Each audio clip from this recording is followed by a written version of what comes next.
Cuando asomó era solo un desconocido en un país en la ruina económica y abatido por la violencia terrorista. Cuando inició su campaña, nadie le prestó mayor atención. Un sector acostumbrado a gobernar no percibió cuánto había cambiado el Perú. Continúa su recorrido aquí en Huaycán.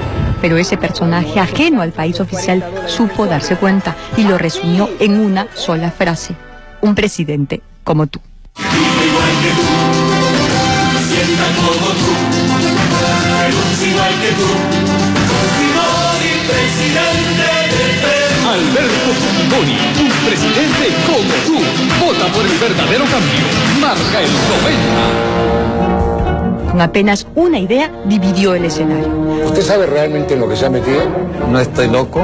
Puso a un lado a lo que él llamó los políticos tradicionales y en su lugar propuso un cambio para una nueva mayoría. No vamos a convocar a los políticos viejos y mañosos. Las condiciones tan misérrimas en que nos han tenido todos estos gobiernos pasados. Ofreceremos el verdadero continuismo. Hay aliados y aliados. Del gobierno de Acción Popular. Hay aliados explícitos, hechos a plena luz, como los que he hecho yo. Partidos políticos tradicionales no nos han conducido a nada.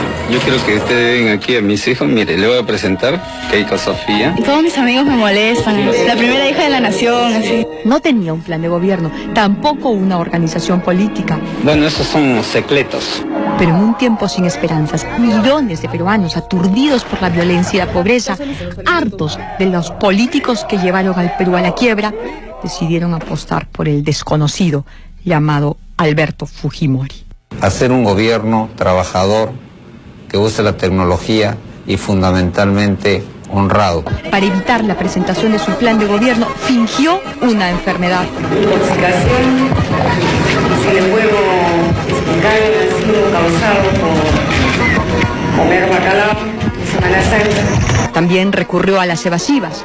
Le están pidiendo por ahí el plan de gobierno. ¿Por qué no explicó ahora, ingeniero, como había previsto usted al iniciar la campaña en Huaycán? Después le voy a dar respuesta. Y se terminó refugiando en el humor popular.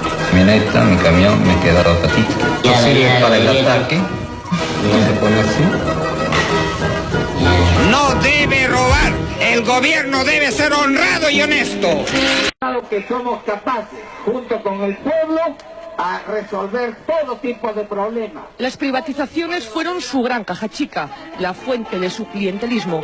Vendió el país a precio de huevo roto, subvaluó empresas, nos dejó sin sectores estratégicos y descapitalizó el país, porque a los postores les dejó carta libre para hacer y deshacer a su antojo. Las privatizaciones fueron ideológicas, no correspondieron a una estrategia. Lo único que importó fue hacer caja a como diera lugar.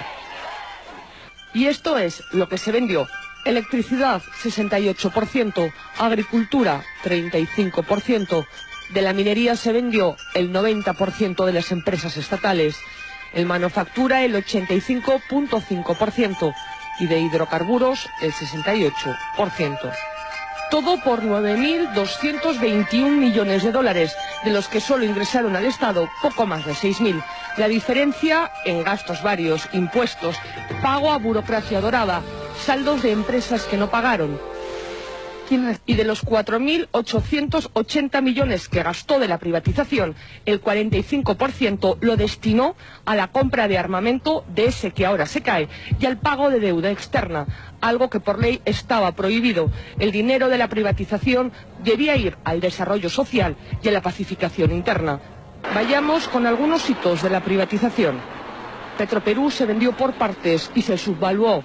Ahora estamos pagando el precio más alto de la región en combustibles. La refinería La Pampilla se vendió el mercado más importante del país por 180 millones de dólares, cuando tenía unas utilidades anuales de 85 millones. Se vendieron los lotes petroleros con reservas aseguradas. Se vendieron los grifos uno a uno, como si fueran papayas. En concepto de alquiler, daban al Estado 38 millones de dólares anuales y se vendieron por 78. Otra filial de Petroperú, la naviera Transoceánica, es otro caso de subvaluación. Los buques que tenía estaban en buen estado y estaban valorados en 85 millones de dólares. Pero la CEPRI valoró la empresa en 21 millones de dólares. Nos quedamos además sin transporte nacional de combustible. Otro caso clamoroso es Solgas, también filial de Petroperú. Se vendió por 7 millones de dólares, cuando solo su edificio principal estaba valorado en 5 millones de dólares y tenía unas utilidades anuales de 2 millones. Esto fue en 1992. 4 años más tarde, en 1996, los que compraron a este precio la vendieron a Repsol por 50 millones de dólares. Aquellos que argumentan que la venta de Petroperú, Centromin Perú o Ciudad Perú generaría inseguridad en la defensa de la soberanía nacional, pienso que no conocen los hechos, es todo lo contrario. Cuando Fujimori quiso reaccionar ya era demasiado tarde. De Petroperú solo quedaba la chauchilla. Aeroperú fue otra de las perlas de la privatización. Nos quedamos sin una línea de bandera nacional porque se vendió por vender al grupo Aeroméxico, que la liquidó al poco tiempo. La minería fue sin duda otra de las piezas angulares. Fujimori les dio un marco tributario que hasta ahora es el origen de muchos conflictos sociales. No puso límites a la contaminación. Paso Hierro Perú se presentó como el espaldarazo de la privatización. Se valoró en 22 millones de dólares y la empresa estatal china Shougang la compró por 120 millones de dólares, más el compromiso, hasta ahora incumplido, de invertir 150 millones de dólares más. Se les vendió las reservas de cobre y hierro por más de 200 años. Ahora la empresa china lo que ha creado es un grave conflicto social. Contamina, paga salarios de miseria, pero exporta 120 millones de dólares al año. Seguimos con la minería. Centromin era la principal minera del centro del Perú, era una empresa integral. Doerram compró una parte, Volcan la otra. En los dos casos no pagan casi impuestos, contaminan, no han cumplido con sus compromisos de inversión y tienen utilidades millonarias. Se vendieron a precio de risa. Por ejemplo, el yacimiento de Cerro de Pasco se pagó 61 millones de dólares cuando tenía utilidades de 20 millones al año.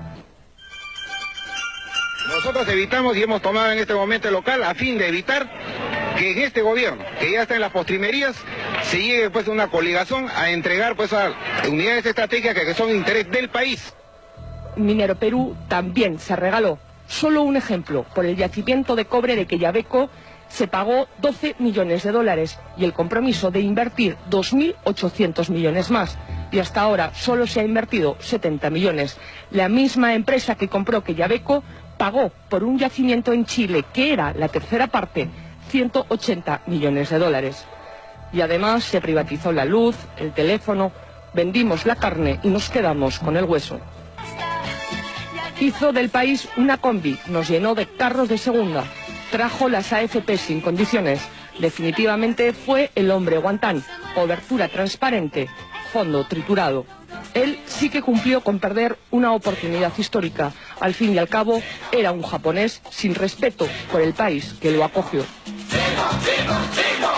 No quiero terminar este mensaje sin agradecerle la confianza depositada en un gobierno que solo quiere servir.